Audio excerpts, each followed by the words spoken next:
it's your $2 Tuesday movie critic here with another segment for Oscars 2024 nominations.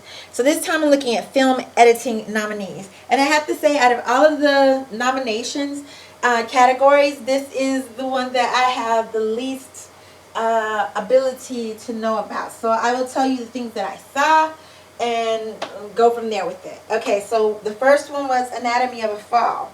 I didn't see any editing discrepancies. There were two scenes in the movie, the courtroom and the house, or settings, I should say, settings in the movie.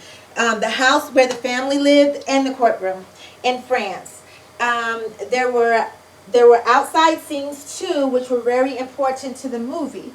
I really appreciate how this director was able to keep this movie interesting without going overboard with dramatics, which has nothing to do with editing, but I didn't see any editing discrepancies. The holdovers, Kevin Trent, and I apologize for Anatomy of a Fall, the film editing nominated person in that was Laurent Sinchal, and I am sure that I said that wrong, Sinachal, and I apologize. Okay, so going back to the holdovers, the nomination or film editor for that part was Kevin Trent. I never really know how to judge this accurately. I can only say the movie flowed seamlessly and the sequence made sense. Alright, so then let's go to Killers of the Flower Moon. Nominated person, Thelma Schoonmaker. I usually don't see editing mistakes in movies, but I did this time. Sometimes De Niro's mouth movement and verbal words did not match. Also, I could hear some voiceover work during De Niro's part as well. It was not a lot. It was not significant. I almost went back a couple of times just to see if I had done it. I mean, I had seen what I thought I saw. So, but yeah, those were the editing things there. Oppenheimer, Jennifer Lame or LeMay, as the case would be. The editing seemed to be very well done. This may have been difficult because the film was not told in the traditional linear way. I didn't see any mistakes. Alright, yeah, they went back and forth with that movie.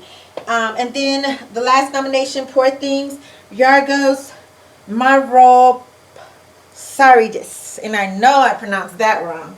So, apologies again. Poor Things, again, I didn't see really any editing discrepancies. It was done in a linear time.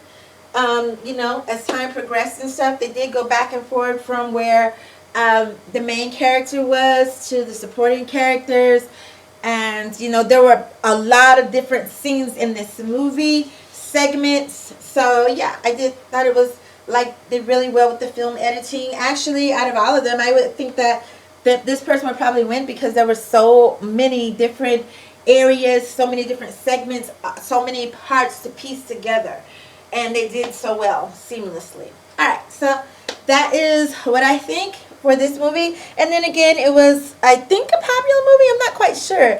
I heard a lot about hype about it when it was done, but I haven't heard a lot about it as far as winning awards. So I'm not sure. So anyway, maybe Oppenheimer just because it's a popular movie. So let's move on. Alright, thank you for watching. I hope you like what I had to say, and I hope you will stick with me for the rest of the nominations, and I'll see you next time.